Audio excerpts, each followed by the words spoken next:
Hey, I'm Sam. Welcome to Brickwall Unplugged. Halloween is almost upon us, and I wanted to do one last little horror stream before the holiday. And today, what I'm going to be doing is looking at the new IndieWire. Here, let me pull it up. Looking at the new IndieWire top 200 horror films of all time list. This came out a couple days ago. Came out. Oh wait, what? Okay, it says August 9th. Maybe it's not recent. I thought this came out a couple days ago. You know what it is? Is I saw the IndieWire Instagram page sharing it. I thought because of Halloween, and I just assumed it was a new list. It's not a new list, but it is a new list to me because I have not looked at it yet. So these will be live reactions. And if you've seen my other list judging videos, then you know how this works. I'm going to look at each movie on the list, and I'm going to give it a quick thumbs up or thumbs down if I think it either deserves or doesn't deserve to be a movie that somebody could put in their top 200. This isn't my top 200. Like if I give it a thumbs up, it doesn't mean it's in my top 200. If you do want to know what's in my top 200, too bad. But if you want to know what's in my top 100, you can find out. You can head over to the Brickwall Pictures channel, my main channel, where I do have a top 100 horror movies of all time list. So obviously any movies that are in that top 100 are going to get a thumbs up if they're on this list. And I assume there would definitely be a couple. I can see there are a couple just based on this header image that they're showing. So let's go ahead and get started. I'll keep track of the thumbs ups and thumbs downs as we go along. I'll just quickly skim through this to see their criteria, I suppose. I don't really want to take the time to read all of this preamble, but let's see. What I am curious to see from this preamble is just if it's picked by like an individual or, oh, here we go. IndieWire staff has put together their list. So it is a curated list, of course, because it's through IndieWire, but it's not like one person curating. It's the full IndieWire staff, or at least a portion of their staff. So here we go. I'm trying not to read the specific movies they're mentioning because I don't want to have any spoiled. I do see that's organized chronologically and alphabetized by year. So this is definitely not a like 200 to number one ranking. This is just 200 horror movies in order of release date and alphabetical. So that definitely changes things. Because sometimes it's like a movie at number 10, I'd be okay with at like number 150. That doesn't really apply here, so it's a little different. This is just 200 flat out in order.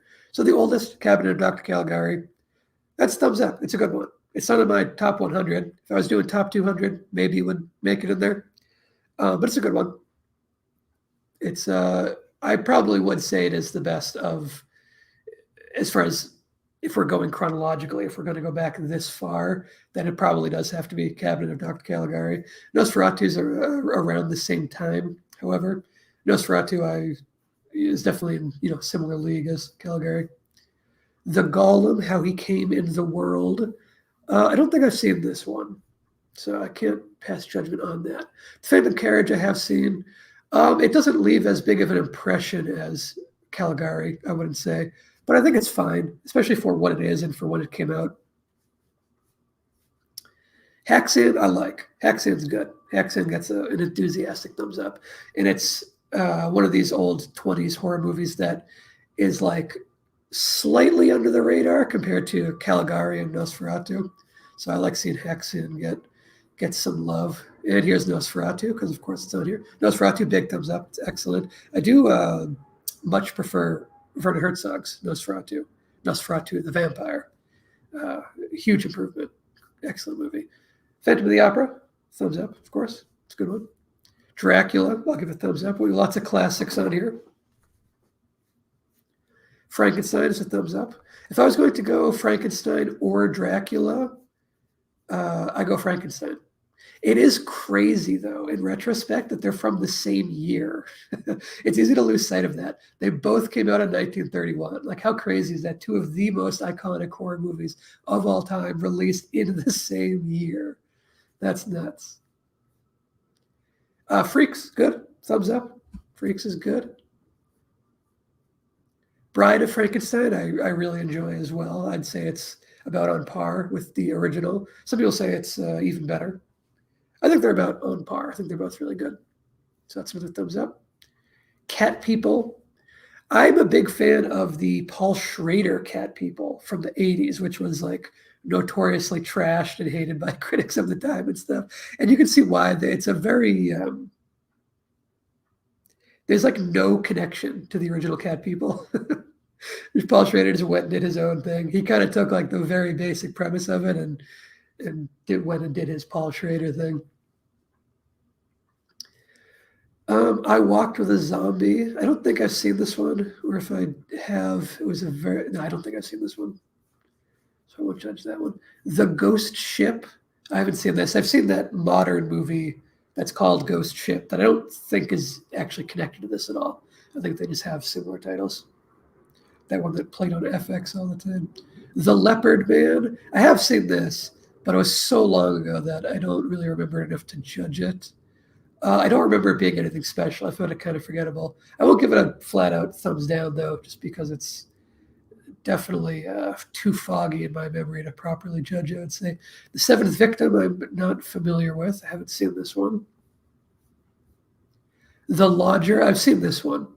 The Lodger is pretty good, but again, it's not as like, I don't know, I wouldn't count it up there with the greats. If we're limiting ourselves to 200, I don't think The Lodger should really be. I'm going to give The Lodger a thumbs down. Not like a particularly vehement thumbs down, but I think a thumbs down nonetheless. I think this is one that is getting a boost just because of the time period, which, there's something to be said about that. But I don't know. It's not like this one is super influential or anything,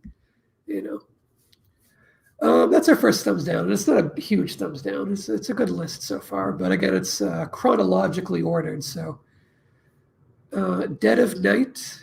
I've not seen this one. Interesting that there are 4 directors listed because it's an anthology film. I'm not familiar with this one. I don't know how common anthology films were back in the 40s. I don't think I've heard of many anthology films from back then. So that's interesting. This one might be worth checking out. Hangover Square, same director as, I saw that, yeah, here we go, The Lodger, yeah. Hangover Square, I'm not familiar with. I've not seen this one. The Spiral Staircase, not familiar with that one either. The Thing from Another World. Obviously, John Carpenter's a huge fan of this. John Carpenter's remake just eclipses this original. Like, I and surely many other people have gone back to check out this movie because of The Thing. And obviously, it's worth saying that Carpenter was already homaging The Thing before he even made his remake. Like, The Thing from Another World is what is on TV in Halloween. Obviously, a huge influence on him. And good on it for that. I don't think it really holds up as an effective horror movie in the modern day. I think it's great that it influenced Carpenter the way that it did. But does it deserve to be ranked amongst the top 200 horror movies of all time? I don't think so. It's going to be a thumbs down. Creature from the Black Lagoon. Honestly, this one never did anything for me. Never did much for me. I get why it's a classic. As far as like the old Universal monsters go, like, you got Dracula, Frankenstein, Creature from the Black Lagoon, Wolfman, Mummy. I've always found Creature from the Black Lagoon like kind of the goofiest of all of them. I don't know, like just the design of him is so goofy and he's such a non-threatening figure. I've never been partial to this one. This one gets a thumbs down for me. Godzilla's a thumbs up, though. Godzilla's a big thumbs up. The original Godzilla is very different from like all of the Godzilla sequels. If you've only seen some of the sequels where they, where it's basically just like a big popcorn blockbuster disaster destruction movie, the original is a very different kind of thing. But you also have to be careful to like go out of your way to make sure you're watching the original Japanese version because there's like multiple Americanized re-edits of it. There's also an Italian re-edit of Godzilla. I think they just called it Godzilla, but I might have had a subtitle. I think Bruno Mattei directed it, or one of those other Italian directors who was always just completely ripping stuff off. In that case, he fully just took the footage and colorized it and then shot a couple little interstitial bits and called it his own movie. That's not cool. The original Godzilla, thumbs up, though. Night of the Hunter gets a thumbs up. This one is really excellent. This is my most enthusiastic thumbs up so far, I would say. This one's really great. I think you could argue that it's like not even a horror movie, though. You could call it just like a drama or a thriller. Um, I mean, it is about a like a child murderer who masquerades as a priest and stuff. So it's a pretty horrific setup. So I think that's fair enough. This one's really great movie. Invasion of the Body Snatchers. I just like Cat People. It's one of those rare circumstances where I prefer the remake. I'm a huge fan of the '70s one with Donald Sutherland and Jeff Goldblum and whatnot. That one is excellent. That one just blows this one out of the water, I think. Though to be fair, it's been a very long time since I saw the original. I'm probably due for a rewatch of the original. I won't count this as a thumbs down because I think I haven't seen the original since like high school. Whereas the other one the remake is definitely fresh in my mind, and I'm a big fan of that one. Okay, Night of the Demon. I just watched Night of the Demons, the '80s movie recently, but I have not seen Night of the Demon singular, which obviously has no relation. Horror of Dracula, big thumbs up. I'm a fan of these of the Hammer horror movies. Horror of Dracula is a great one. House on Haunted Hill. I want to give this one a thumbs up, with the asterisk that it's extremely cheesy. You can't really go into House on Hill like looking for a horror movie to genuinely creep you out or to be atmospheric. It's really goofy, but it is a lot of fun. Vincent Price is a lot of fun in it. The remake was awful of this one. I think the remake had actually, no, I don't remember. I was thinking of the remake of The Haunting. That one had Liam Neeson. I don't remember who's in the remake of House on Haunted Hill. But the original, that's fun. William Castle was the dude who was always doing those gimmicks. Like he's the guy who did The Tingler, which I'm a big fan of, where he hooked up these like motor contraptions onto theater seats. There's a point when Vincent Price goes, "Oh, the Tingler is loose in the theater," and some of the theater seats would like vibrate and shock people. I think that's so much fun. You don't get stuff like that anymore. Plan 9 from Outer Space. What the fuck is this doing out here? That's a big thumbs down. House on Haunted Hill is campy as shit, but I absolutely love it. It's so funny. Yeah, exactly. It's campy as absolute shit, but it is a lot of fun. Plan 9 from Outer Space. I guess you could kind of say the same thing about this one. Extremely campy. It's weird to me that this is on here because Plan 9 from Outer Space is one of the movies that has a reputation for being the worst film ever made. And I would say it's worth watching for that reason. It's like The Room, like the Tommy Wiseau movie. It's one of those, or like Troll 2, where it has a reputation as the single worst movie ever made. It's weird to me to put it on a list of best movies ever made. That's definitely getting a thumbs down. There's some Mystery Science Theater 3000 stuff on here. Yeah, absolutely. Plan 9 is like classic Mystery Science Theater 3000 fare. It's weird to see that on a list of just straight up good horror movies. But yeah, there it is. Okay, Black Sunday, Mario Bava. I watched this for the first time pretty recently. I watched it with Joe Bob Briggs hosting it. If any of you haven't seen The Last Drive-In on Shudder, hosted by Joe Bob Briggs, that is some good stuff right there. Highly recommend Joe Bob to any and all horror fans. He's a great, I would say, like ambassador for horror as a genre. If you can watch a movie with Joe Bob hosting, that's the best way to watch it. And that's why I watched Black Sunday pretty recently. Thumbs up. Okay, Eyes Without a Face. That's a thumbs up. I watched this on Halloween night 2 or 3 years ago. It was really good. There's this sort of centerpiece surgery sequence is the definite highlight of that movie. If you like, if you're not like engrossed in the atmosphere of it, it's not really a convincing effect. Like it's really obvious how they're doing it. So like, don't scrutinize it, I guess. But if you're enveloped in the atmosphere of the movie, which I think is quite strong, then it's a really effective set piece. Psycho, big thumbs up. We're up into the 60s now.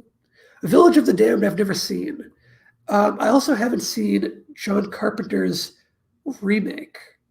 It's, I think, the only John Carpenter movie I've left to watch is his Village of the Damned remake. That and his Memoirs of an Invisible Man that he did with Chevy Chase. I haven't seen that one yet either. Let's see what's in the chat there. Wait, I think Night of the Hunter is not horror. Yeah, that's what I was saying. I think it's kind of debatable if Night of the Hunter is horror or not. I think you could rightly call it a thriller, and I think you could also rightly call it just a drama. If you call it a drama, it's definitely a drama that has a very, unique kind of atmosphere. It almost dips its toes in surrealism at a certain point, but like not quite. It's a very strange movie. It's a movie that was not successful when it first came out. It wasn't until years later that it got reevaluated. And these days, pretty much everyone considers it a classic. It is really good. But yeah, I think it's fair to debate whether that one's horror or not. The Innocents, Jack Clayton. This one I've not seen yet. It's been on my radar for a while, though, and I want to. I did happen to just watch a different movie with this title, The Innocents, but it's not a remake or anything. It's a Scandinavian horror movie about children in an apartment complex who discover they have like supernatural powers, and it almost becomes like scanners or something as it moves along. That movie was okay. I didn't think it was great or anything, but it happened to be called The Innocents. So, Carnival of Souls. I've always liked this movie. This is an interesting one because it's public domain, whereas a lot of movies from the same time period and even a little bit earlier are not public domain yet. It's kind of a Night of the Living Dead situation where it's like in the public domain by accident, I think. But what that means is basically you can do whatever you want with the footage from this movie. You can host your own public screenings of it and like charge admission. You can re-edit it into whatever you want. You can, So yeah, it's one of the best movies in the public domain, I would say, along with Night of the Living Dead and a few others. Whatever Happened to Baby Jane? This is one of those big ones that I've never seen, and this one feels like a huge gap in my viewing experience to me, and I need to remedy that. This one and Mommy Dearest. I always mix those two up in my head. I think there's some kind of connection between them, right? And I haven't seen either of them. I need to like do a double feature of those two at some point. At some point soon, I think, because it's a big gap for me. Okay, The Birds, big thumbs up. I like The Birds a whole lot. I like The Birds a lot. Some of the effects have really not aged well, but the remake of Carnival sucks. I didn't even know they made a remake of that. I mean, it's not surprising considering the public domain thing. It'd be very easy to remake it. I didn't know they did a remake, though. That was not on my radar. I'm not surprised that sucks, yeah. The Haunting, Robert Wise. I think maybe I've only seen the remake of The Haunting. I'm not sure if I've seen the original. I'm reading the description right now to try to jog my memory, because I think maybe I have. I don't think I have. I think I've only seen the remake, and the remake was terrible. So this is one I gotta go back and check out at some point. Oh, Qui-Gon. Qui-Gon's a good pick. This is a little more outside the box, I would say. A lot of these are like obviously older movies because we're going chronologically, but still like mostly pretty mainstream. Qui-Gon is good. I like Qui-Gon a whole lot. Qui-Gon is extremely atmospheric, and it's gorgeous. The best part about Qui-Gon is the set design, which you don't say about many movies, but in Qui-Gon it really is. The set design is constant, like hand-painted backdrops. They're not meant to look real. They're meant to look more like evocative and beautiful in a sort of poetic sense. Yeah, and it's an anthology movie, so it's segmented. I'd say it's one of the better horror anthologies out there because a lot of them are very uneven, where like maybe you have one or two good segments and then some bad ones. The segments are all pretty evenly weighted in this one, I would say. Qui-Gon's really good. Straight Jacket. I haven't seen it, but I see that it's another William Castle joint. So that means it's probably pretty cheesy, but also pretty fun. That tends to be how William Castle's movies shake out. Onibaba, I have not seen, but I think I'm watching it on Halloween night this Halloween. So I guess a few days from now, 4 days from now, something like that. Yeah, I think I'm watching Onibaba this Halloween because it's been on my radar for a while. Repulsion. Repulsion feels more like a thriller to me than a horror movie. I guess like you could try to argue that Rosemary's Baby is a thriller in the same sense. Like Polanski had his apartment trilogy, he called it, I think, with Repulsion, Rosemary's Baby, and The Tenant. The Tenant, I would say, is definitely a horror movie. And Rosemary's Baby, I would say, is definitely a horror movie. Repulsion, I guess Repulsion's a horror movie too. Honestly, Repulsion didn't wow me. It was a movie that had been on my radar for a long time. It had been like built up a whole lot. It has a very strong reputation. I think I went in with quite high expectations for it, especially having liked The Tenant and Rosemary's Baby beforehand. Repulsion, I thought was just kind of okay. I thought it was a little too meandering, and I didn't find the atmosphere as effective or as well constructed as the other two in that apartment trilogy. I think I'll still give it a thumbs up, though. I think it's fair to put it in the top 200, even though it wouldn't make my personal list. So that's not a thumbs down. It's just I'm not too enthusiastic about it. Spider Baby, I have not seen.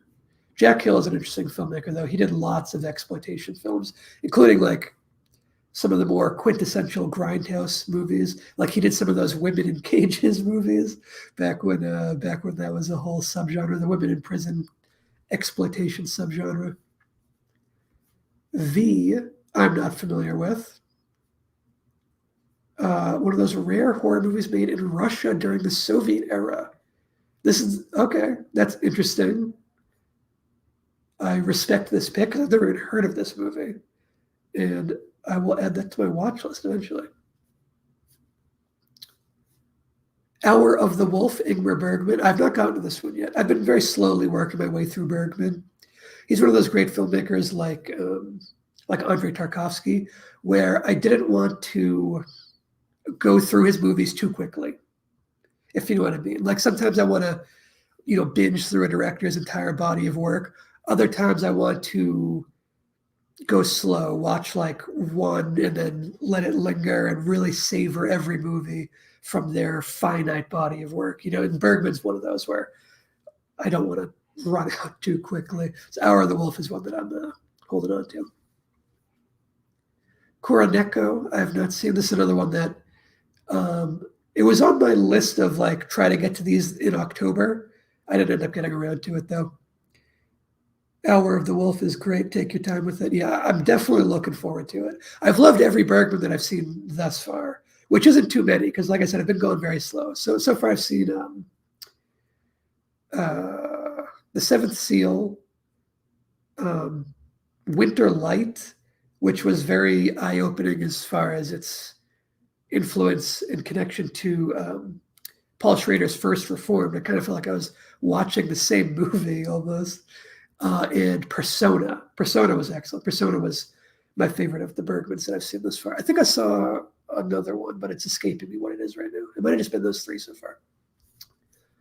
Night of the Living Dead, of course, gets a big thumbs up. Like I mentioned earlier, it's one of the other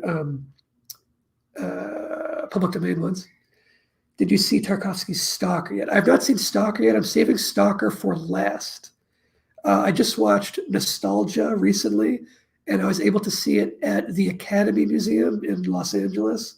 That's like the Academy of Motion Picture Arts Museum. They have these, it's a museum, but inside it, they have these incredible movie theaters.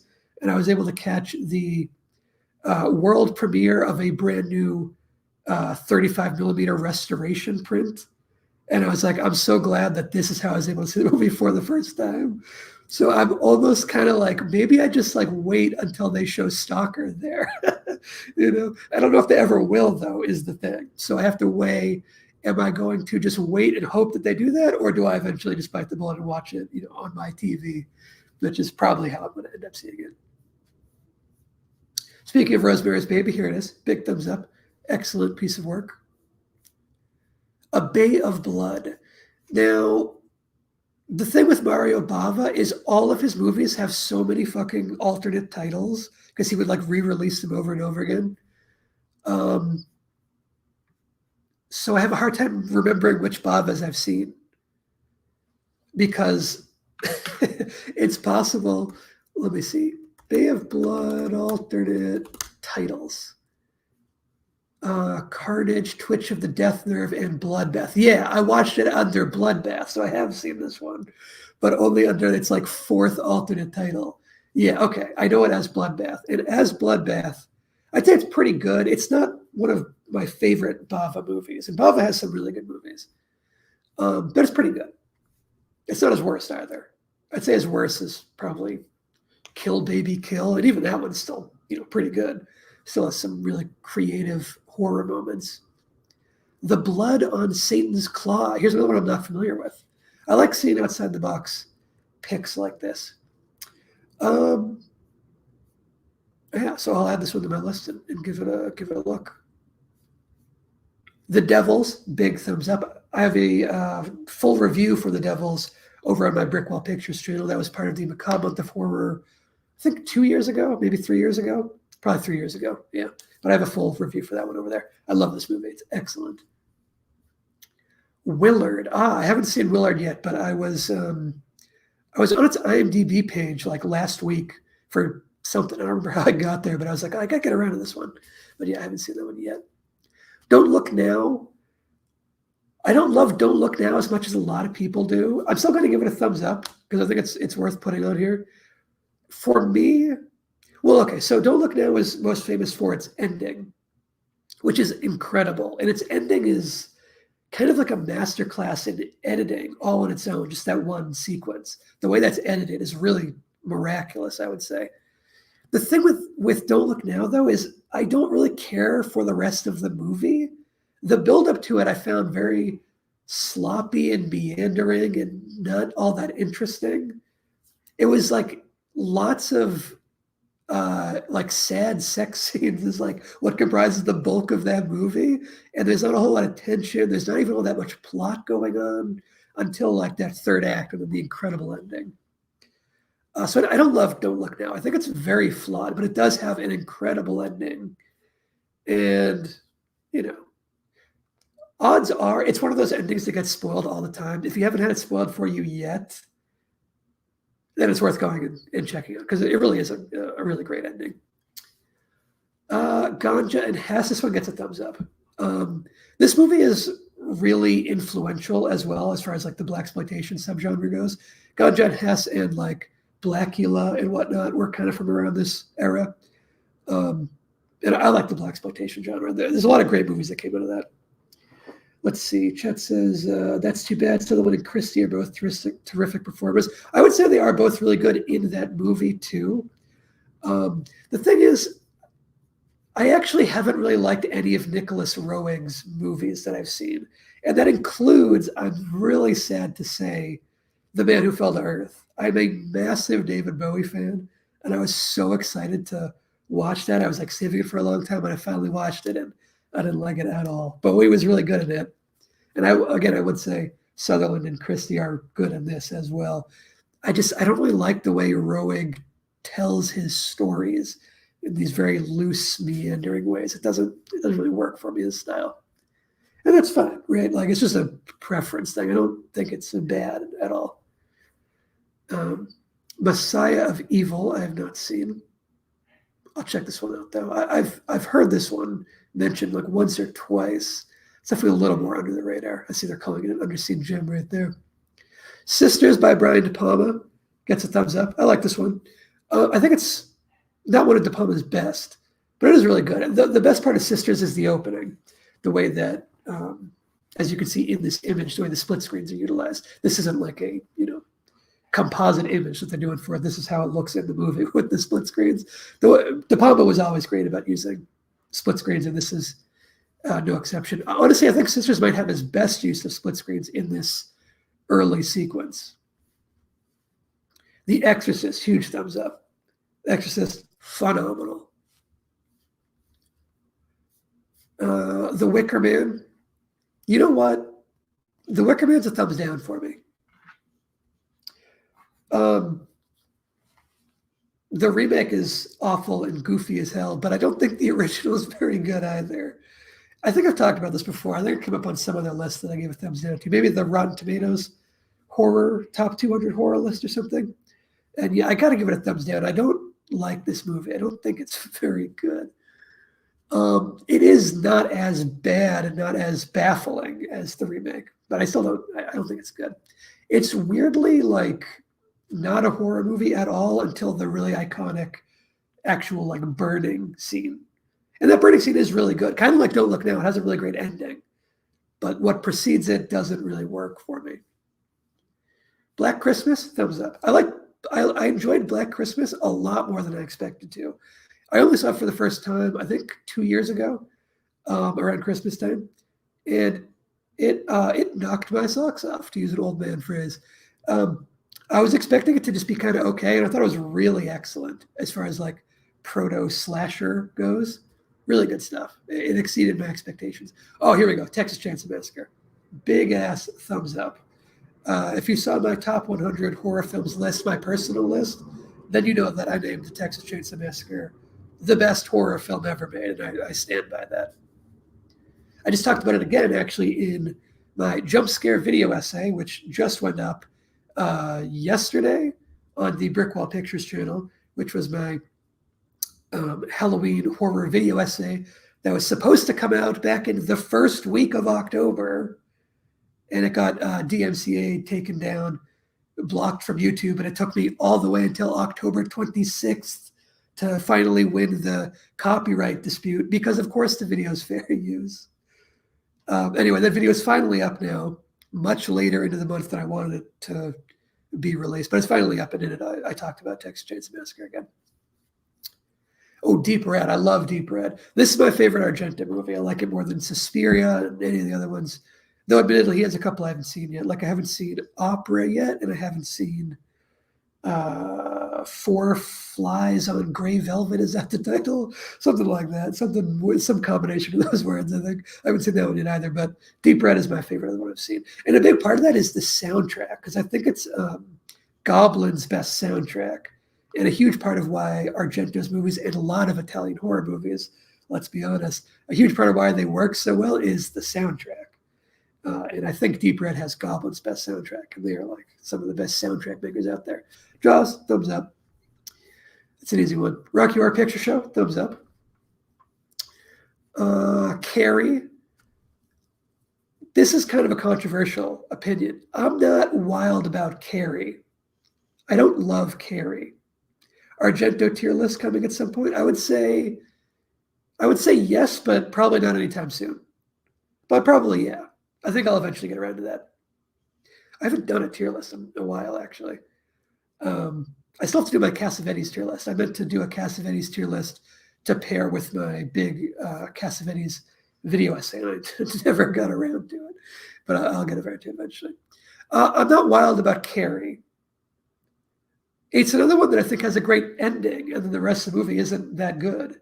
Well, I should say it has a great prom sequence. I think the actual very ending is really stupid, where the hand reaches out of the ground. I think that is so dumb. I don't like that. And I don't care for much of the movie leading up to the prom sequence. I think it's iconic enough and the prom sequence is good enough that I can still give it a thumbs up. I don't think it's unreasonable to put it on here. I do think most people would put it on here. And I don't dislike Carrie, just to be clear. I'm just not as hot on it as a lot of people are. The Omen, thumbs up. I like The Omen a whole lot. I started writing an Omen video essay that I never finished. And I might circle back to that one next October or something, because I do have a lot to say about this movie. I think it's very good, especially the way that it constructs its kill scenes is what my video essay would be about. The Tenant, I mentioned this earlier. Thumbs up. I like The Tenant. I didn't realize that it came out after Rosemary's Baby. I thought it preceded it for some reason, but it doesn't. Alucarda, I have not seen. Oh, Eraserhead. Love to see it. Huge David Lynch fan. Eraserhead, massive thumbs up. I didn't love Carrie. Your review. Why can't I read the full comment? It's cut off on my screen here. What's going on? Okay. My favorite De Palma is Mission Impossible. Oh, I got to be honest. I don't love his Mission Impossible either. I think I'm not as big of a De Palma fan as a lot of people are. I do love Scarface. I think Scarface is my favorite movie of his. And I like Sisters. I think I like Sisters more than Carrie and more than Mission Impossible. I don't think any of these movies are bad, though. I'm not as wild about them as a lot of people are. Okay, Houseu, thumbs up, great movie. I've been wanting to rewatch this one because it's been a while since I've seen it.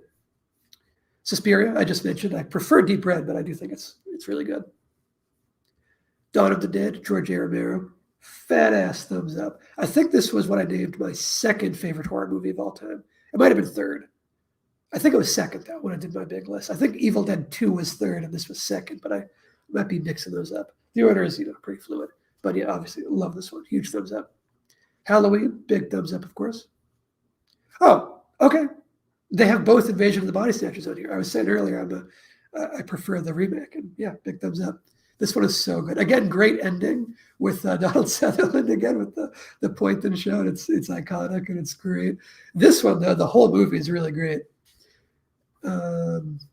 Magic. Oh, I've been wanting to watch this one. I almost watched this the other night, and I didn't actually. I ended up watching something else instead. What did I end up watching? I ended up watching like all of the Friday the 13th sequels. Now I made the wrong decision. I probably should have watched this instead. I'm sure it would have been better, but I haven't seen it yet. Yeah, it's young Anthony Hopkins. I'm looking forward to that eventually. Martin, George A. Romero, thumbs up. I talked about this on my George A. Romero tier list. It's one of his slightly underrated movies. This is George A. Romero doing vampires. And he does a really interesting and unique spin on that genre. The Shout, I have not seen. I don't think I've heard of this one. I'll have to check that out. I'm liking this list. There's not many that I'm giving thumbs downs. And the ones that I haven't heard of, or the ones that I haven't seen, are mostly ones I haven't even heard of, which I like. It works for discovery in that way, which is one of the things that I like about lists like this is the discovery component of it. Alien, huge thumbs up. I love it. Excellent. The Brood, David Cronenberg, thumbs up. Oh, there is going to be a David Cronenberg tier list coming very soon. I wanted to make sure that my David Cronenberg tier list was completely comprehensive. So I'm watching literally every single Cronenberg movie, and I only have one left. The only one I have left is Maps to the Stars, which is not one of his like trademark movies. But as soon as I watch that one, I will then do my Cronenberg tier list. I've seen everything else, including some of his really hard to find movies. Like I've seen the original Crimes of the Future. I've seen his old student film Stereo, right? So that will be a very comprehensive, complete tier list. The Brood is a thumbs up. I like The Brood a whole lot. I reviewed The Brood a few years ago. I don't know if that video is still up on the Brickwall Pictures channel. I don't remember. It might be over there. You can check. I don't know if that one's up or not, but I know I reviewed it as part of 1 year's Macabre of Horror. Dressed to Kill, I talked about this in a video essay that I just finished editing, but has not been released yet. It'll be out sometime early in November, after Halloween. But I talked about this one in a video essay. Even though I'm actually being pretty negative on it in that video essay, speaking of Brian De Palma, I wasn't even realizing. It's another Brian De Palma joint that I don't love as much as a lot of people. I'll probably do a Brian De Palma tier list eventually too, but I will probably be ranking the majority of his movies a little lower than most people. Still have a lot of respect for the guy. I think he's a great filmmaker. His style just isn't necessarily my cup of tea. Anyway, I talked pretty negatively about Dressed to Kill in my video essay that will be hitting Brickwall Pictures sometime next month. I do still think it's a good thriller. I wouldn't even really call it a horror movie, to be honest. I think I'm going to give it a thumbs down, honestly. This one, more than even like Repulsion or any of the other ones that I've said this about, feels less like a horror movie to me and more like a thriller. Friday the 13th, I will give a thumbs up to the original Friday the 13th. The Changeling gets a thumbs up. I like The Changeling a whole lot. Interestingly, if you're like me, then you might have thought that this, The Changeling, and The Changeling with Angelina Jolie and with directed by Clint Eastwood, you might have thought they were the same movie like I did. I thought Eastwood was remaking this old movie because I had never looked up the plot description. No, they're completely unrelated.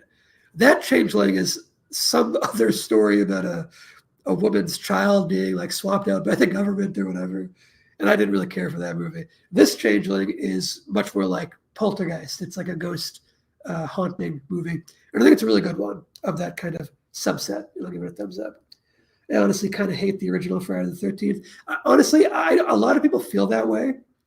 And I think that's fine. It is definitely not like, it's really influential and important. I enjoy the first one. I really like the kills. I like Savini's gore effects and whatnot. I don't think it's a great movie though. Like I wouldn't, stick my neck out and call it great. I do think it's fun though. I like the first Friday the 13th. I like the second Friday the 13th. And then I think the rest of them all suck, except for, I just found this out a couple weeks ago, and I went through the rest of all the sequels, except for number 6. Friday the 13th Part 6, I really enjoyed, and I thought the rest of them all sucked, the rest of the sequels after 2. The Fog, John Carpenter, I think I'll give this a thumbs up.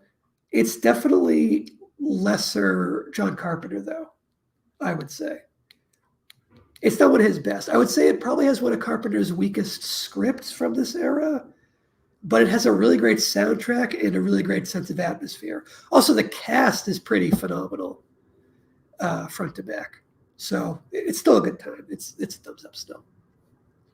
The Shining, easy thumbs up. An American Werewolf in London, easy thumbs up. My Bloody Valentine. I have not seen the original. Again, I've only seen the remake.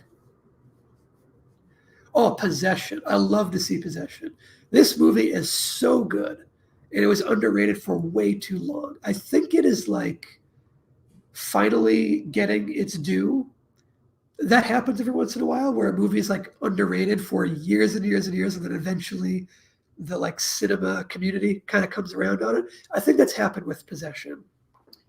Let's see. Possession was really interesting and disturbing, hard to find as well, worth the effort. Yeah, never seen a film quite like it. Yeah, it's truly unique.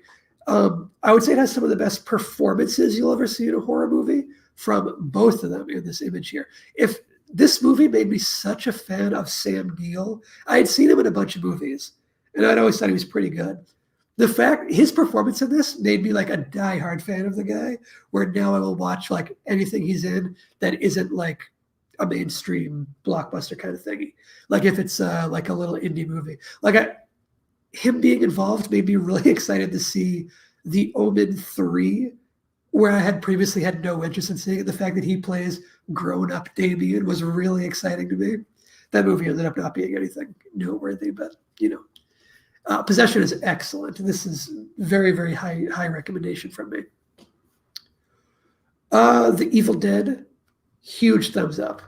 I wonder if we'll have The Evil Dead 2 on here as well, because the second one is better, like by every measure, but the original is really good as well. The Howling, Joe Dante. I don't love The Howling. I guess it's a classic of the werewolf genre. To be honest, there aren't many great werewolf movies. An American Werewolf in London might be the best. Ginger Snaps is pretty good. I don't know if that'll be on here. What other good werewolf movies are there? Like The Wolfman, the original is pretty good. That wasn't on here, interestingly enough, even though like every other Universal monster movie was on here. I guess The Mummy wasn't on here either, nor was The Invisible Man, I'm realizing. I would definitely pick The Invisible Man and The Mummy and The Wolfman over Creature from the Black Lagoon. But that's besides the point. What other good werewolf movies are there? Oh, The Wolf of Snow Hollow is a recent one that was really good from writer-director star Jim Cummings, who I'm a big fan of. That was a good werewolf movie recently. I think The Howling gets a thumbs down from me. I wasn't impressed by it. Poltergeist, easy thumbs up. The Thing, big thumbs up. Sleepaway Camp is a thumbs down for me.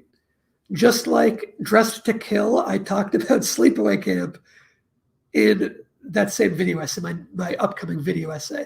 The fact that I talked about Dressed to Kill and Sleepaway Camp is a pretty clear clue as to what that video essay is about. You might be able to guess what it's about from those two movies. I won't confirm or deny right now, but I think you could probably guess from those two being the subjects of it. Oh, The Hunger. The Hunger, I haven't seen yet. I'm very much looking forward to it as a big Bowie fan in particular. I was supposed to see this in a theater last Saturday, and I ended up, my schedule got jumbled around and I wasn't able to go, so I ended up missing it, unfortunately, but I will be seeing it soon. Oh, Videodrome. Love it. Huge thumbs up for Videodrome. Nightmare on Elm Street, the original, big fan. I've been realizing more and more that with Nightmare on Elm Street, I really only care about the original, and I like New Nightmare too, Wes Craven's New Nightmare, but most of the sequels I just do not care for at all. Aliens, great movie. The thing with Aliens is it's such a step away from horror as opposed to the original. It's much more of a sci-fi action movie. There are still horror elements to it. I guess there's still enough of a horror component to give it a thumbs up. Henry Portrait of a Serial Killer. I respect this. Great pick. Great move. This one's disturbing. Definitely on the more realistic side. Dream Warriors is the only one I rewatch. I think a lot of people are like that. Dream Warriors, I think, is the one that I usually hear touted as most people's favorites. And I didn't love it. It's definitely better than like 2 and 4 and 5 and 6. I still didn't care too much for it. I don't really like the way that they started using Freddy in the sequels, where they try to make him like fun and goofy more so. Now, I guess there's a tiny bit of that in the original, but they mostly keep him intimidating in the original, which is, I guess, how I like Freddy. I somehow saw 3 sleepaway camp films in college. It was not fun. No effort or atmosphere at all. It's anti-horror. Yeah, I've only seen the first sleepaway camp. I have no interest in seeing any of the other ones.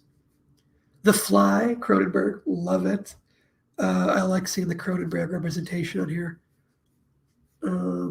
Evil Dead 2, there we go. They do have both on here. Big thumbs up. Did I skip one? No, I didn't. Okay. Near Dark is a thumbs down for me. I get why people like Near Dark. I don't think it's terrible or anything. It doesn't really work for me, mostly because of the perspective that it chooses to stick to and the main character. I don't like the main character or that actor, his performance. I don't know the guy's name or anything, but I don't like his performance, and I don't like who that character is and the fact that he is the protagonist for the story. I would have rather followed any other character in that movie as the protagonist, or just some other, eyes in protagonist who's not some lame cowboy wannabe loser. I didn't like that guy. It's not a bad movie, but it doesn't really work for me. Predator, big thumbs up. Love Predator. The Monster Squad, I have not seen. I'll be watching this one eventually because Shane Black, I think, wrote the script or co-wrote it or something, right? And I'm working on a Shane Black tier list. I'm working on finishing off the rest of his stuff. I think I've seen, what else do I have other than Monster Squad? It might just be Monster Squad that I've left to watch. I think maybe I've seen everything else. Yeah. Hellraiser, big thumbs up. Love this one. The Lost Boys. Honestly, I think Lost Boys is another thumbs down for me. I think people have a lot of nostalgia for The Lost Boys. I don't think it's very good. Again, I don't think it's bad, right? I just don't think it's worthy of being in top 200, Child's Play, I'll give it a thumbs up. I'm not wild about this franchise. This is one horror franchise where I have not seen most of the sequels. I've seen Child's Play 2, and then I've seen bits and pieces of some of the other ones on TV and whatnot. But I haven't seen most sequels. The Hitcher is missing. That's right, The Hitcher is missing. I doubt the remake will be on here either, but yeah. The Vanishing, thumbs up. I reviewed The Vanishing over on my Brickwall Pictures channel. You can find that review over there on my main channel. The Vanishing is excellent. It's another one that you could argue is more of a thriller, I guess. I don't know. It's a frightening enough concept that it kind of straddles the line. But yeah, I mean, I covered it in the macabre month of horror, so obviously I think it's horror enough. They Live, love it. Love the John Carpenter representation. Beetlejuice is a thumbs up, I guess. I guess it's horror. Yeah, no, it definitely is horror. I don't think of Beetlejuice as horror. I guess just because it's so thoroughly, a goofy comedy. It doesn't feel like a horror comedy, but I guess that's what it is. Pet Sematary is a thumbs down. I don't care for Pet Sematary. I didn't see the remake, and I don't think I ever will see the remake. I just saw that that remake got a sequel, which I was not expecting. Pet Sematary Bloodlines or something. I was like, what the fuck is this? I saw it pop up on some streaming service. I was like, what is this? When did this happen? Santa Sangre. I've not seen yet. I have yet to do a deep dive into Alejandro Jodorowsky. He's been on my radar for a long time as a filmmaker, but I have yet to see any of his movies. So like Holy Mountain, Dance of Reality. I'm very familiar with his work, but I haven't seen any of them yet. Ooh, Tetsuo the Iron Man. That's a thumbs up. I wasn't expecting to see this one on here, but that's a thumbs up. This is a fucking weird one. Tetsuo the Iron Man is bizarre. It's other than, I guess, Eraserhead, it's the most experimental movie on this list by quite some margin. It's definitely not going to be for everybody. You got to be on board for experimental, weird shit, but it's a lot of fun. And I love the sort of like baked in LGBT subtext to the movie that's like very, like as avant-garde as you can possibly get with it. So the Holy Mountain in a theater this year, and it was certainly an experience. The Holy Mountain in a theater would maybe justify why I haven't seen it yet if it ends up playing in a theater near me.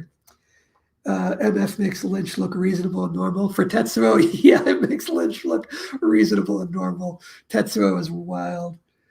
Stephen King is actually super difficult to adapt. There are not that many good horror movies from, I don't know why those commentaries get cut off for me. From Stephen King, yeah. There are so many Stephen King adaptations. I think he's like probably almost without a doubt the most adapted author out there, right? He's got to be. There have been a lot of good ones, and then, yeah, lots of bad ones, too.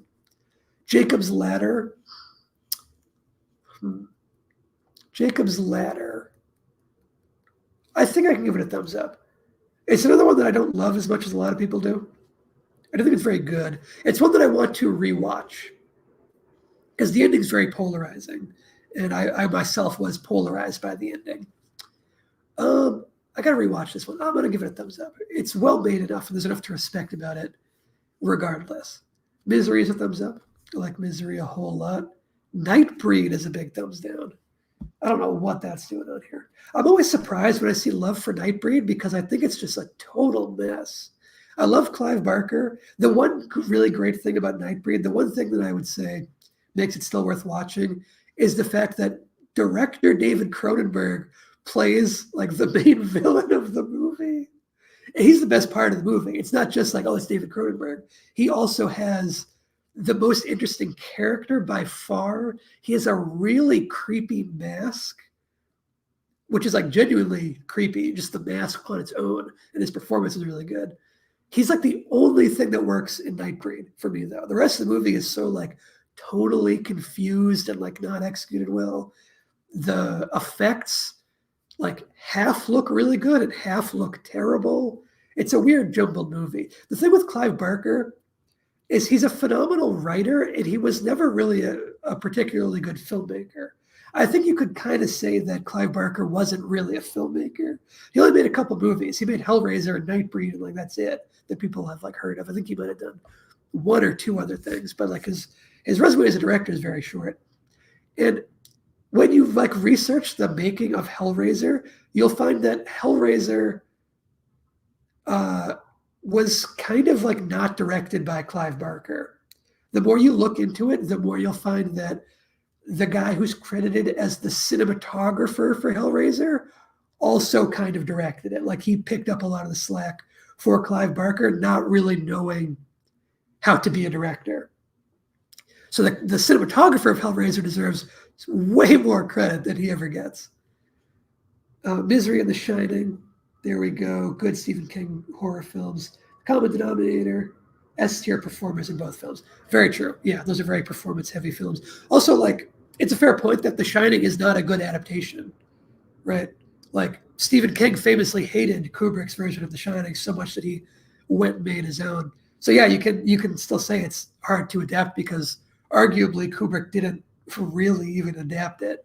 I mean, he did. It's an adaptation. It's a very loose adaptation, though. Silence of the Lambs, huge thumbs up. I adore this movie. Bram Stoker's Dracula, the Francis Ford Coppola one. Seeing this has made me realize that they left off Werner Herzog's Nosferatu, which is a big shame. For this to be on here and not Werner Herzog's Nosferatu,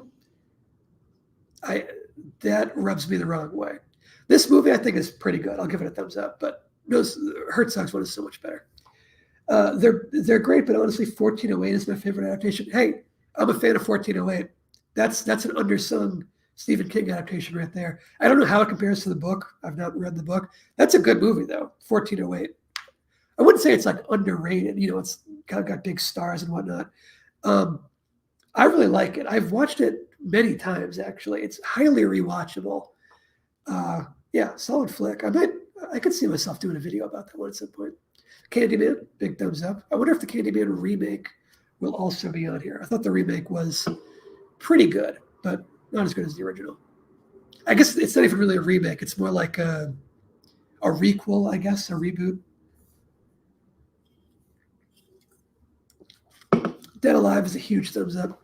Love this one. Oh, there we go. Twin Peaks Fire Walk with Me. I love to see it. I wasn't expecting this one to be on here. Love to see it. It totally deserves to be on here. Most lists leave it off, though. Yeah, it is pretty wild to think that like one of the best horror movies is the like movie prequel to a TV show. You wouldn't expect that necessarily, just based on from like a schematic level, but it really is. It's so good. Kronos. I guess kind of like De Palma and like Christopher Nolan and Ridley Scott. Del Toro is one of those filmmakers that I don't love his movies as much as a lot of people seem to. I don't dislike them. Like, I don't think they're bad, but like Pan's Labyrinth doesn't wow me in the way that everyone else seems to be wowed by it. Kronos doesn't wow me. The Devil's Backbone doesn't really wow me either. I think they're all pretty good, but they don't wow me. I think I would say thumbs down for Kronos. Well, I don't know. That one's borderline. It's borderline. I'm not sure that one. Has anyone in the chat seen Kronos? You want to be a tiebreaker for me? I'll give it a second to catch up because there's a delay. I wondered if they're... yeah, I'm very borderline on Kronos.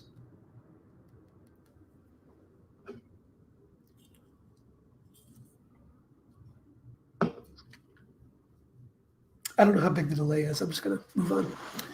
Okay, and I'll keep checking back. Oh, New Nightmare. As I mentioned earlier, I do like New Nightmare. That's thumbs up.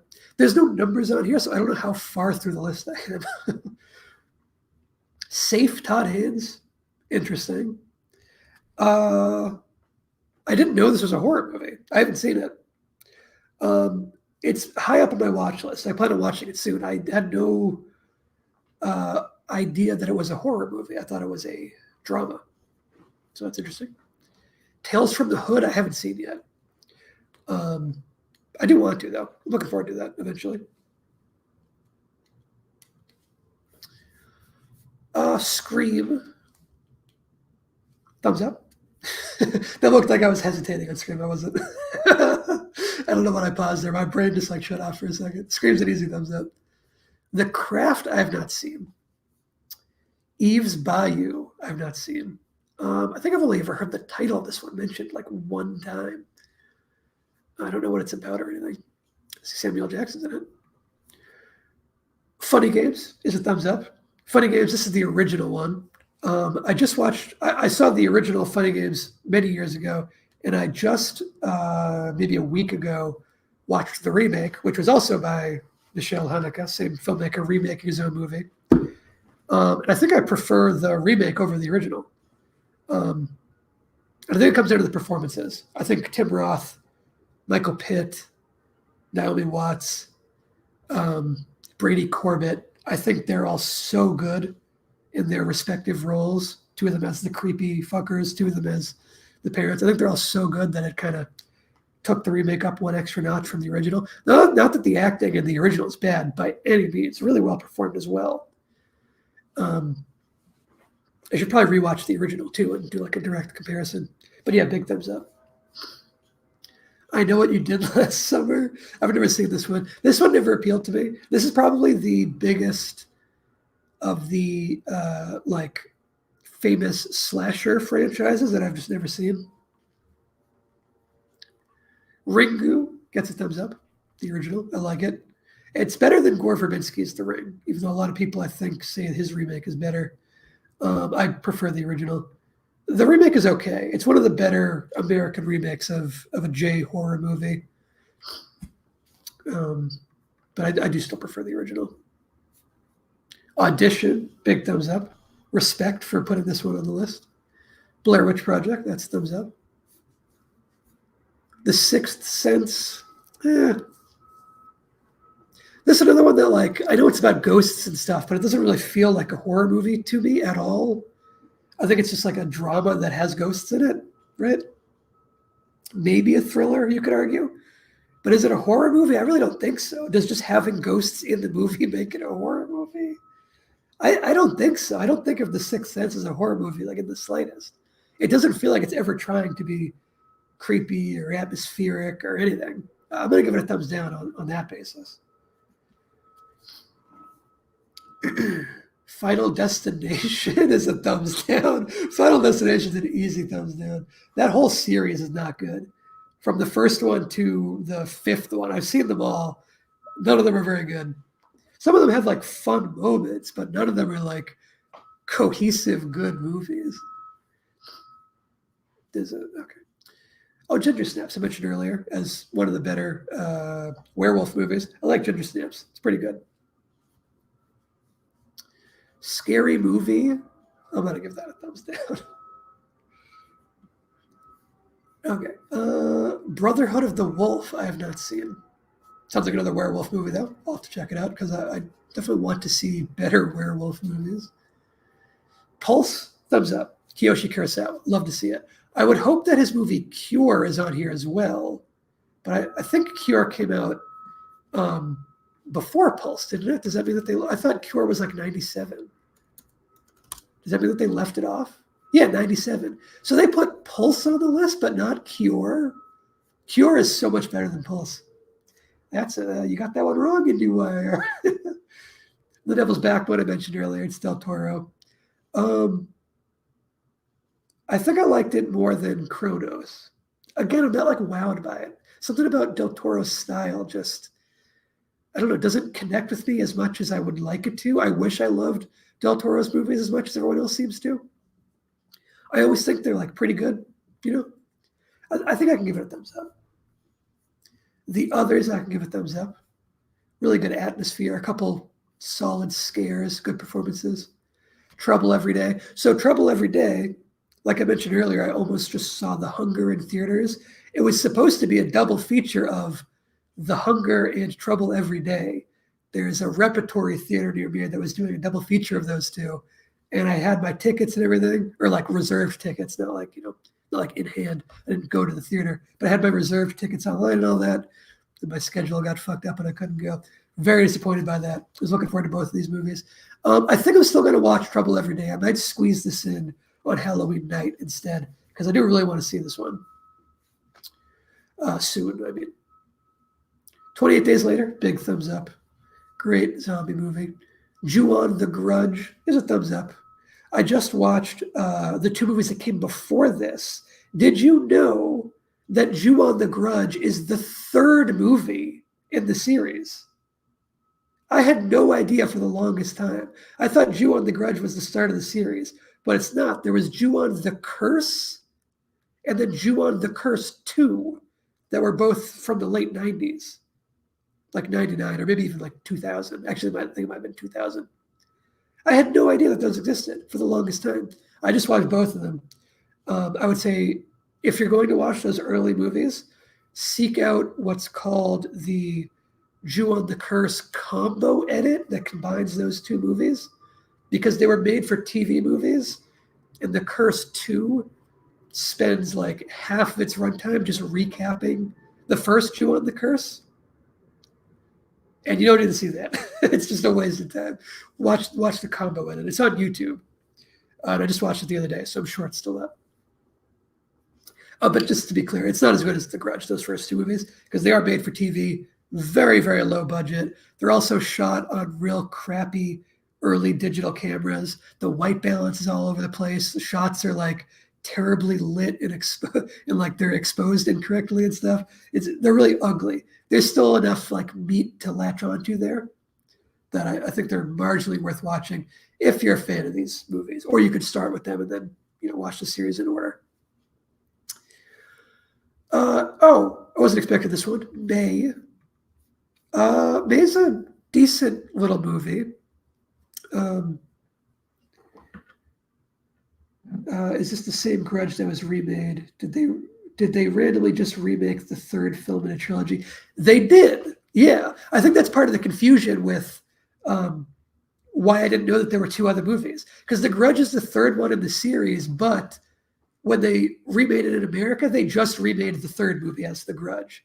So yeah, the American remake is remaking the third movie, but there were two more movies that aired on Japanese television in the series beforehand.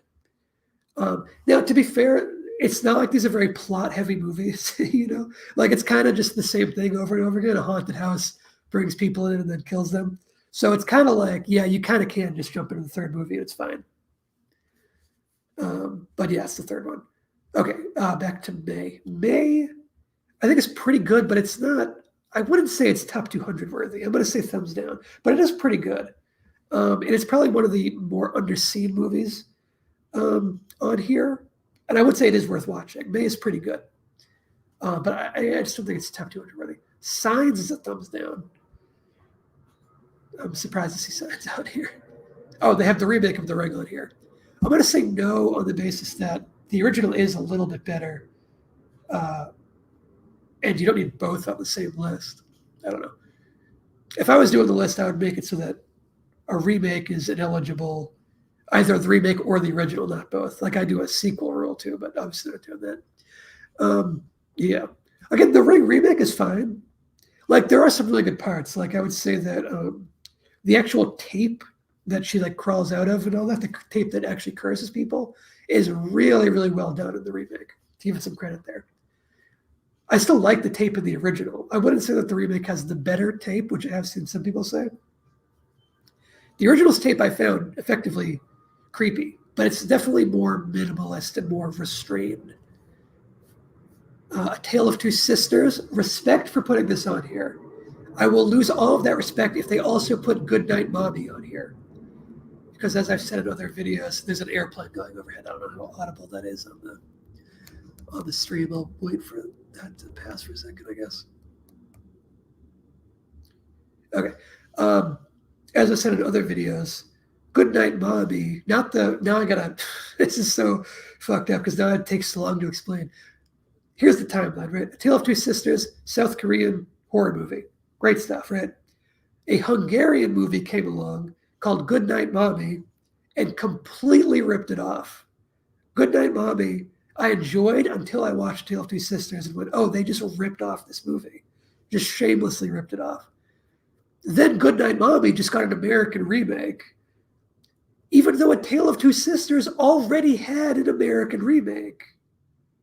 It was remade as like The Uninvited, I think it was called, right? So now you have a South Korean movie that got an American remake, a Hungarian ripoff, and then the Hungarian ripoff got another American remake. Like, what the fuck is happening? Now we have 4 versions of this fucking story. It's ridiculous. Okay, High Tension. High Tension gets a thumbs up, but with the caveat that the ending fucking sucks. My recommendation with High Tension is to turn it off about 10 or 15 minutes before it's actually over. If you do that, it's a great movie. The ending ruins it. Saw. I think I'll give the first Saw a thumbs up, but a very light thumbs up. It wouldn't be on my personal list, but I do like the first Saw. There's enough creativity there. Yeah, okay. Shaun of the Dead, thumbs up, easily. 3 Extremes is a thumbs up. I've reviewed this one over on the Brickwall Pictures channel a couple of years ago. I like it, thumbs up. Hostel, thumbs down. Easy thumbs down. What is that doing on here? This is one of those movies that was so... Its own quality is eclipsed by how bad of an influence it was for the horror genre. This movie was even more responsible than Saw, arguably, or at least as responsible for the like torture porn craze, where like that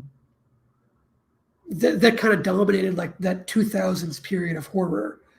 Hostel was such a negative influence. Also, like it's so xenophobic in a way that was also really influential, unfortunately, where it became like, oh, Eastern European people are all crazy killers. Like that's kind of what the movie's saying. And then a lot of other horror movies in this like mid 2000s era followed that trend in a really gross way. The Descent, big thumbs up. I talked about The Descent in my jump scare video essay that just went up over at the Brickwell Pictures channel. The Devil's Rejects, I will give a thumbs up.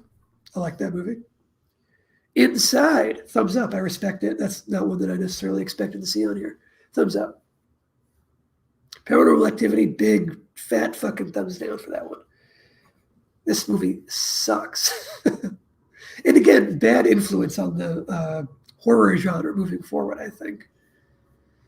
Wreck is a thumbs up. Teeth is a thumbs down. Teeth is like, it has a premise that is bonkers enough that it sticks in people's minds. And it's like intriguing. It's about a high school girl who discovers that her teeth or her vagina has teeth in it, and she can like bite dicks off with it. It's a wild, ridiculous concept. And it's intriguing enough that you go, oh, I got to see what the hell this is. But then when you actually watch it, it's a terribly made movie. It's not good at all. Big thumbs down for that. The Host, thumbs up. The Mist is a thumbs up. The Orphanage. I'm going to think about The Orphanage while I read this chat message. The Descent is great. That movie was, I don't know, there's like a thing on my screen that I can't read the rightmost edge of a bunch of these comments, unfortunately. The Descent was great. The movie was scary before the creatures showed up. Just the claustrophobia was nerve-wracking. I completely agree with that. My favorite parts of The Descent are before the monsters show up. It's still good when the monsters show up. Like it's really exciting and intense.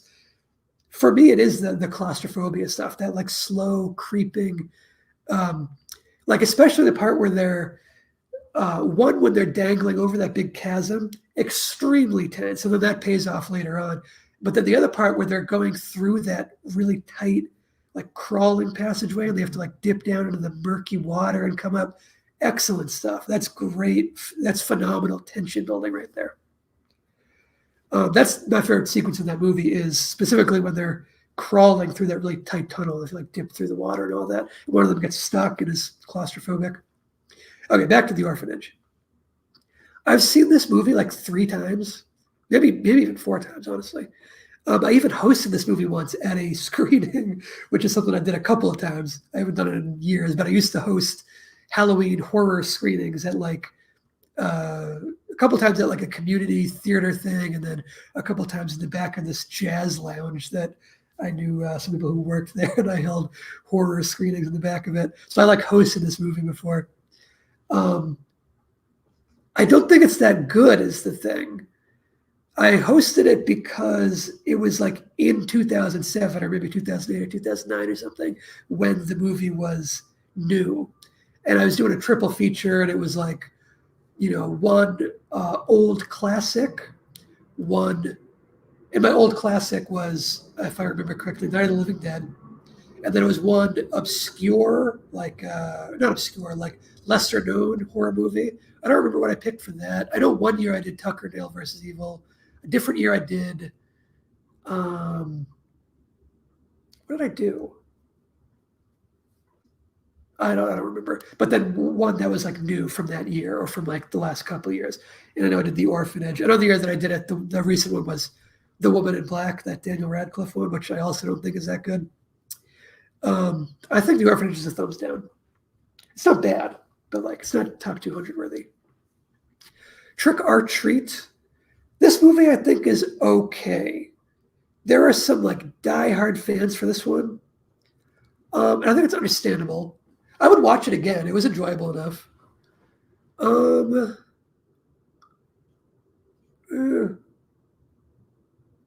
I think it's a thumbs down for me.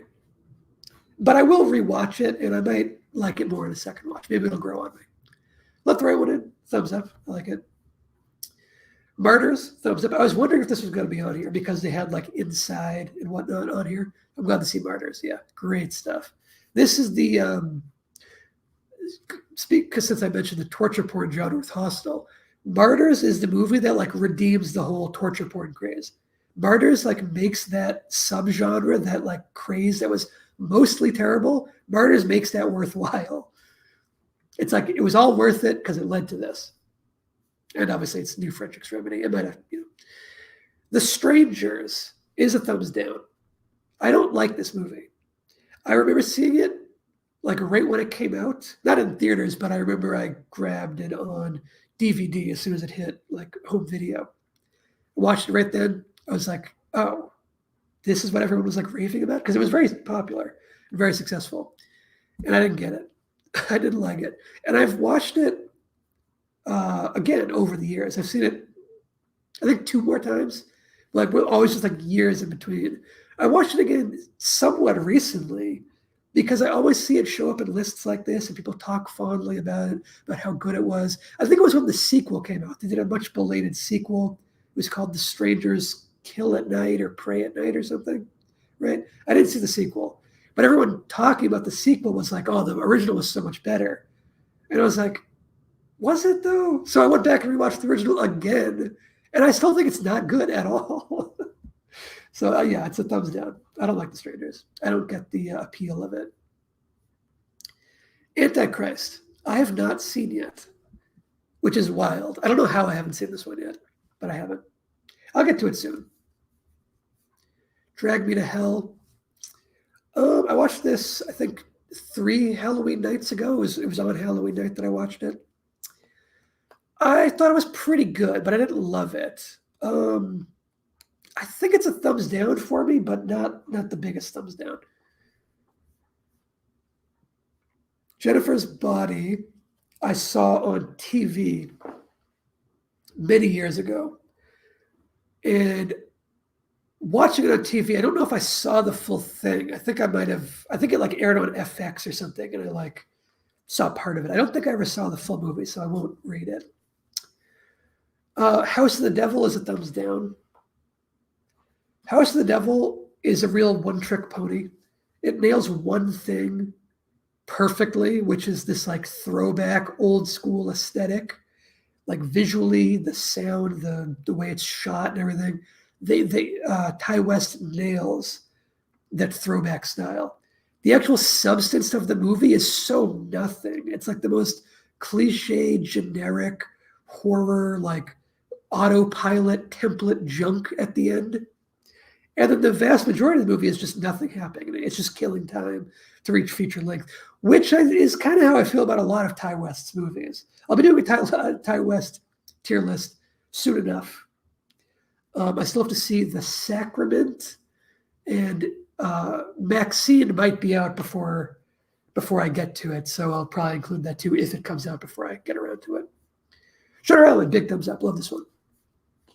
I Saw the Devil, thumbs up. Love this one. Cabin in the Woods, thumbs up. Really good one. The Skin I Live In, I think it's a thumbs up. To be honest, I don't really remember it too much. I think I watched this in like not ideal circumstances, like circumstances where my attention was divided. I love Pedro Almodovar. I'm going to rewatch this one. I'm not going to judge it right now. It's probably a thumbs up. Sinister. I don't dislike Sinister, but it's a thumbs down. It's another one that I think is not bad, but it's like, it's like a 5 out of 10 or like a 2.5 out of 5, maybe a 3 out of 5 at the best. Conjuring is a thumbs down. I don't like The Conjuring at all. Saw this one in the theater, all hyped up, didn't like it. Watched it again later with lower expectations, still didn't like it. There are a couple of good sequences in it. Like it's not awful. It's better than The Conjuring 2, which I also watched and I did not like at all. I still haven't gotten around to checking out Almodovar. Should definitely get on that. I can definitely recommend I would say a great place to start is All About My Mother. That's my favorite Almodovar. And that one is a real masterpiece, I would say. Bad Education is really good as well. And he's got a bunch of others that I still need to see that I'm looking forward to checking out eventually. Like Tie Me Up, Tie Me Down, I'm looking forward to. Matador, um, Women on the Verge of a Nervous Breakdown. That's one of his most famous, but I've been kind of saving that one. Almodovar is another one like Bergman and Tarkovsky where I don't want to run out of him too quickly. So he's another one that I'm kind of taking my time with. Oh, what do you know? I called it fucking Goodnight Mommy. How can they put A Tale of Two Sisters and Goodnight Mommy on this list? This one is just such a shameless ripoff of the other one. How do you put them both on the same list? Do you not understand that they're like, if you've seen both of them, then you know the problem. It's understandable to like Goodnight Mommy until you know how much of a ripoff it is. Thumbs down. It Follows. Big thumbs up. Great movie. One of the best horror movies of the 2010s, easily. The Babadook. Oh, man. I know I have an unpopular opinion on this one. I don't really like The Babadook very much. I don't think it's bad. It's another one that I think is like fine. Like a 3 out of 5. I don't think it's that great. I don't think it's that special. I don't think it's as emotional or resonant as everyone else seems to think it is. And I think it has problems that most people seem to overlook. Like that child performance is so bad. And it's really central. Like that kid is a huge part of the movie. And he like cannot act. It's a thumbs down for me. Again, not bad, but just not that. I don't know. I don't really like that much. Oh, here's another one. Another unpopular opinion I have. A Girl Walks Home Alone at Night. I've seen it twice, and I don't like it. It doesn't really work for me. I think it has a really great sense of atmosphere and style, and then doesn't do a whole lot with it. And it kind of runs out of steam before long. It's a little repetitive. The Invitation, I would give it a thumbs up, but this is another one that I don't know if I would call it a horror movie. I think this one fits squarely into thriller territory. I think I'm going to say thumbs down on the basis that I wouldn't call it a horror movie. The Witch is a thumbs up. 10 Cloverfield Lane. Again, I think this one is debatable, horror versus thriller. This one I think you have a better case for as horror than The Invitation. But I still kind of feel like it's more of a thriller. The part about it that's most horror is the giant monster at the end, which is the worst part of the movie. Like, that's where the movie kind of falls apart. I do really like 10 Cloverfield Lane. There's an airplane going over me. But yeah, I think it's more thrillery. Raw, big thumbs up. I like to see this one out here. Raw's really good. I really liked Julia Ducournau's. That's probably not how you pronounce it. Julia Ducournau. I don't know. Maybe that's right. I don't know. I liked her next movie too, Titan, a whole lot. Raw, I think I preferred Raw of the two, but I wouldn't be surprised if Titan is also on here. Raw's really good. I liked it a whole lot. Get Out. I think when we're looking at only horror movies and 200 of them, I think I can say Get Out deserves a spot, especially if we factor in the influence. When it shows up on like the top lists of all-time movies, then I'm a little more. I don't love Get Out as much as a lot of people do, as much as a lot of people do as well. But it's another one that I think is like pretty good. Like I would give it, about the same score as The Babadook. It's like, yeah, it's pretty good, but it doesn't blow my mind. Happy Death Day. Never watched this one. It didn't really appeal to me, but I might check it out. Let's see. The Witch is great. Watched it last year. A lot of real history included in that film. The sequence with not being able to recite the Lord's Prayer was straight from history books. Yeah, that's one of Robert Eggers' strongest strengths, I think, is his knowledge and his commitment to this like historical accuracy. Like that's a really strong component of The Lighthouse and The Northman as well. Very curious to see his Nosferatu movie, because he's making a Nosferatu movie. And that's a movie that like it was greenlit, and it was canceled, and it was back on, and it was canceled again. And it looks like it is finally happening and has a release date set and everything. So very much looking forward to that. Happy Death Day I never saw. I might go back and check it out. Oh, One Cut of the Dead. I like seeing this. I wasn't expecting to see it. It's a big thumbs up. One Cut of the Dead, as always, like everybody else, I got to say, don't look up anything about this movie. Just go watch it. Tigers Are Not Afraid, I watched like 2 weeks ago. I thought it was pretty good. It's another one that's kind of like Get Out or whatever, where I think it's pretty good, but it doesn't like blow my mind or anything. I don't know if it's top 200 worthy. I think I'd say yeah. To be honest, Tigers Are Not Afraid is kind of divided between, there's like a horror half and there's like a social commentary kind of drama crime film half. That's the half that works really well. The horror half isn't as strong, but that other half is really, really good, I think. I think I can give it a thumbs up. Just not a super enthusiastic one. David Gordon Green's Halloween, I don't know. I think that's a thumbs down. It's definitely the best one of his Halloween trilogy. It's the only one that I think is decent. I don't like the other two at all, but I don't think it's good enough for top 200. Hereditary, big thumbs up. I just talked about this a lot in my jump scare video essay, so specifically how it avoids jump scares and whatnot. We got to be near the end of the list here. We're in 2018. Okay, Mandy, big thumbs up. Love Mandy. Great sense of style. When is Panos Cosmatos' next movie coming? Does he have another movie announced? It's been, 5 years now? Come on, Panos. It was a long time between his first movie and Mandy as well, Beyond the Black Rainbow, which I also enjoyed, but Mandy's better. Mandy's definitely much better. Suspiria, the remake, big thumbs up. I don't know if this is an unpopular opinion or not, but I prefer Luca Guadagnino's Suspiria remake over the original. They're very different movies. It's a case where they're both good in their own way, and I prefer this remake. I think it was a really bold way to handle a remake. The House That Jack Built, I haven't seen.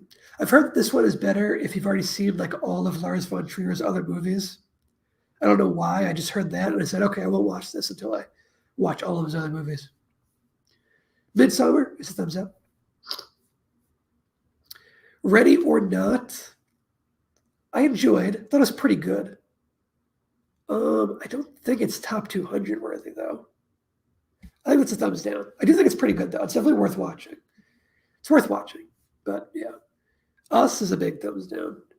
Whereas Get Out, I think, is like debatable. It's arguable. Us, I thought, was just straight up a bad movie. I liked Nope much more. Jordan Peele's other movie. Okay, Relic. I got to be honest, I didn't like Relic. I watched this one earlier this month. Actually, maybe the month before. But yeah, it didn't do a whole lot for me. I think it's a thumbs down. I was looking forward to it. A lot of potential, but it didn't really do it for me. Oh, Saint Maud. That's what I like to see, and I wasn't necessarily expecting to see. That's a thumbs up for Saint Maud there. Surprised that The Lighthouse isn't on here. Great fucking point. Yeah, The Lighthouse should definitely be on here.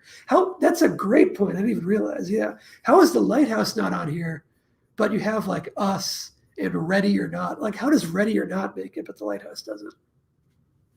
Great call out there. She Dies Tomorrow, I have not seen yet. The Night House. I enjoyed The Night House. A Quiet Place didn't make the list.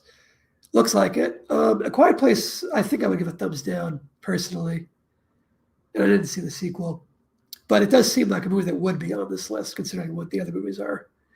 Okay, The Night House, I enjoyed, but it's another one that I don't think is top 200 worthy, like by any measure. But I enjoyed it well enough. Malignant is fun. I don't think I can give it a thumbs up, but it is fun. And it's got to be a thumbs down, I think, because the thing with Malignant is it seems terrible until you go, oh, wait, it's actually fucking rad. But the thing is, it didn't need to be that bad before it becomes awesome. Like, it could have been good and then taken that sharp left turn and still been cool in a different way. I was straight up like, this movie sucks until that pivot that it makes, which is great, and I won't spoil it. But yeah, the weakness of that first half, or even like first 2/3, I think. Yeah, I was really not liking it whatsoever until then. So it's got to be a thumbs down. We're all going to the World's Fair. This one really intrigues me. I'm going to watch it sometime soon, but I haven't seen it quite yet. Oh, Titan. There we go. I mentioned it. Yeah, I like Titan a whole lot. I think I do prefer Raw, but they're both really good. Titan, good movie. This is one that I would rewatch because there's a lot of subtext and a lot of like, deeper levels that I think you can't really absorb on a first watch. I feel like there's more to it than I got in a first viewing experience, and I still really enjoyed my first time viewing experience. Barbarian, I can give a thumbs up. I liked Barbarian a whole lot. I just heard earlier today that they're making a Barbarian video game. They're adapting this movie into a video game, and I was like, how the hell is that going to work? It does not seem like a premise that would be conducive to a video game. I don't know how that's going to work, but we'll see. Oh, that's the last one. Okay, that's the end of the list. Lots of good picks on here. Also some surprising ones. Let me count up the number of thumbs downs I gave real quick.